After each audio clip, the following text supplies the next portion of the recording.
Anak-anak, masih ingatkah kalian dengan bunga? Bunga merupakan alat perkembangbiakan tumbuhan secara generatif.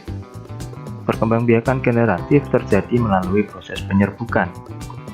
Serbuk sari yang merupakan alat perkembangbiakan bunga jantan jatuh di atas kepala putik yang merupakan alat perkembangbiakan bunga betina. Pada video kali ini kita akan mempelajari perkembangbiakan tumbuhan secara vegetatif. Perkembangbiakan vegetatif yaitu perkembangbiakan tanpa melalui proses perkawinan atau penyerbukan. Individu baru atau anak berasal dari satu induk saja, sehingga individu baru merupakan bagian dari tubuh induknya. Sifat individu baru akan sama persis dengan sifat yang dimiliki oleh induknya. Perkembangbiakan vegetatif dibagi menjadi dua macam. Yang pertama, perkembangbiakan vegetatif alami dan perkembangbiakan vegetatif buatan. Vegetatif alami terjadi secara alami tanpa ada bantuan dari manusia. Sedangkan perkembangbiakan vegetatif buatan adalah perkembangbiakan yang prosesnya dibantu oleh manusia. Perkembangbiakan vegetatif alami yang pertama adalah tunas. Pernahkah kalian melihat pohon bambu yang baru tumbuh? Pohon bambu yang baru tumbuh itulah yang disebut dengan tunas. Tunas tumbuh dari batang yang terdapat di dalam tanah. Contoh tumbuhan yang bisa tumbuh dengan cara bertunas ialah bambu, pisang, dan tebu. Selain tunas, ada juga tunas adventif. Tunas adventif adalah tunas yang tumbuh selain pada batang.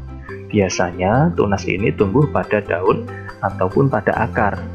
Contohnya, tunas yang bisa tumbuh pada daun terjadi pada tanaman cocor bebek. Sedangkan tunas adventif yang tumbuh pada akar biasa terjadi pada tanaman sukun, cemara, dan talok atau kersen.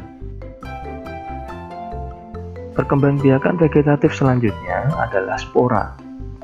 Jenis tanaman paku-pakuan, pada bagian bawah daunnya terdapat titik-titik berwarna coklat yang disebut spora. Kalau kalian mengamati tanaman suplir, kalian bisa melihat di bawah daun tanaman tersebut akan ada bintik-bintik. Nah, jika spora tersebut jatuh ke tanah, maka akan tumbuh menjadi tanaman baru. Contoh tanaman yang bisa tumbuh dengan spora diantaranya tanaman paku, jamur, lumut, dan suplir. Cara perkembangbiakan selanjutnya adalah dengan cara geragih atau stolon. Geragih atau stolon adalah batang yang tumbuh merambat di atas tanah. Biasanya, cara perkembangbiakan seperti ini dilakukan oleh tanaman arbei, rumput teki, stroberi, dan pegagan. Perkembangbiakan vegetatif alami selanjutnya adalah umbi. Umbi terbagi menjadi tiga macam: umbi akar, umbi batang, dan umbi lapis. Umbi akar adalah akar yang membesar, berisi cadangan makanan.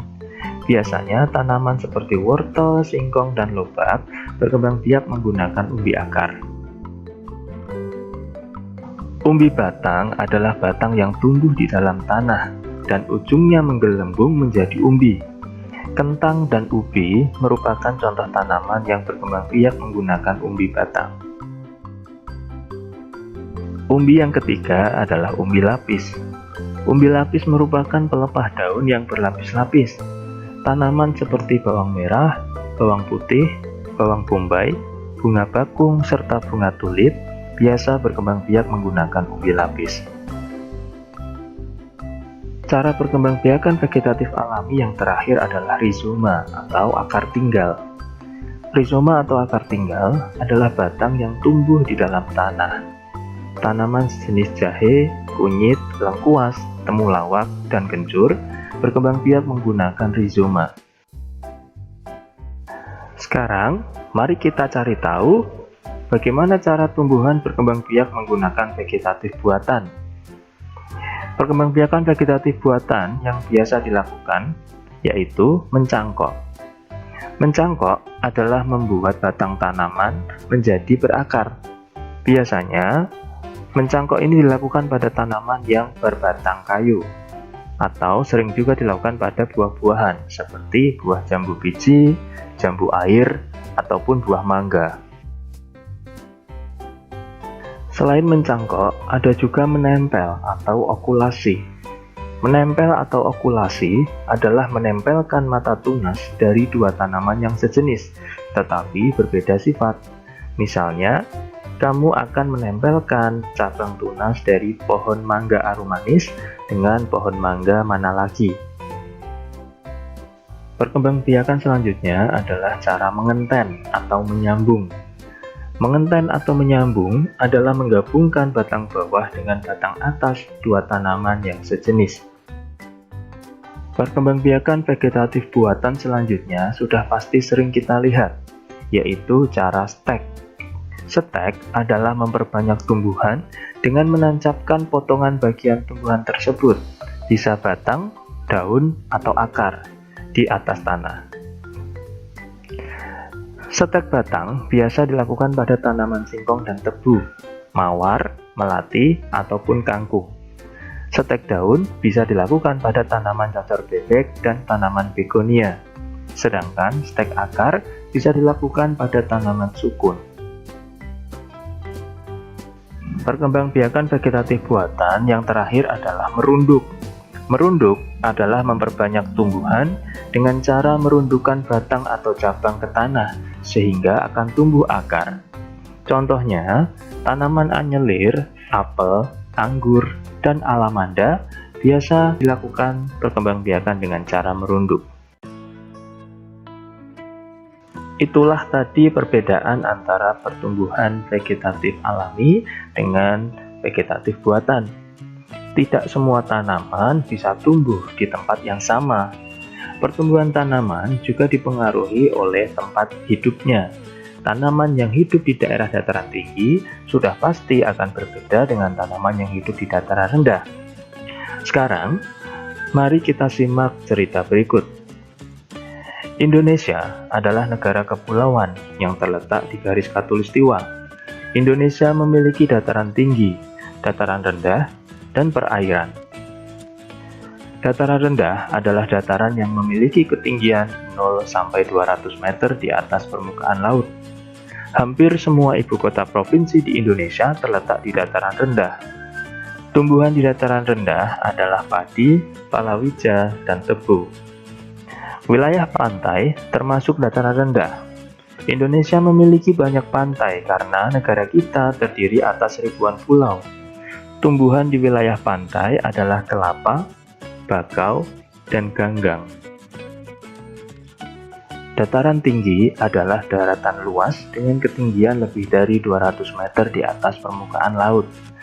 Beberapa dataran tinggi di Indonesia adalah Dataran Tinggi Dieng di Jawa Tengah, Dataran Tinggi Malang, dan Dataran Tinggi Tengger di Jawa Timur, Dataran Tinggi Alas di Aceh, dan Dataran Tinggi Bone di Sulawesi Selatan.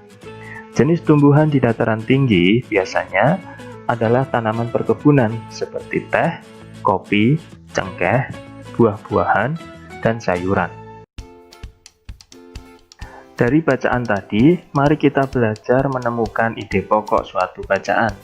Masih ingatkah kamu apa itu ide pokok? Ide pokok atau gagasan utama adalah inti yang menjadi dasar dari suatu paragraf. Bagaimana cara kita menemukan ide pokok? Kita bisa menemukan ide pokok pada kalimat utama. Ya, ide pokok biasa terletak pada kalimat utama. Kalimat utama suatu paragraf bisa terdapat pada awal paragraf, tengah, ataupun akhir paragraf. Jika berada di awal, maka sudah pasti kalimat kedua dan seterusnya akan menjelaskan kalimat pertama. Sedangkan, jika kalimat utama berada di akhir, maka di kalimat terakhir akan berupa kesimpulan dengan ditandai kata jadi, sehingga, ataupun oleh karena itu. Sekarang mari kita coba menemukan ide pokok dari bacaan yang sudah kita baca tadi. Paragrafnya berbunyi, wilayah pantai termasuk dataran rendah. Indonesia memiliki banyak pantai karena negara kita terdiri atas ribuan pulau. Tumbuhan di wilayah pantai adalah kelapa, bakau, dan ganggang. Pertama, mari kita temukan kalimat utamanya. Kamu lihat, pada kalimat terakhir bukan berupa kesimpulan, karena tidak ada jadi dan juga tidak ada sehingga. Maka sudah pasti kalimat utamanya ada di awal, yaitu wilayah pantai termasuk dataran rendah. Kita bisa membuat ide pokok dari kalimat tersebut, atau sama persis. Maka dari paragraf tersebut ide pokoknya adalah wilayah pantai termasuk dataran rendah. Mudah sekali bukan? Kamu bisa menemukan ide pokok yang lain pada paragraf yang lain dengan melihat di buku paket kamu. Selamat mencoba dan selamat belajar.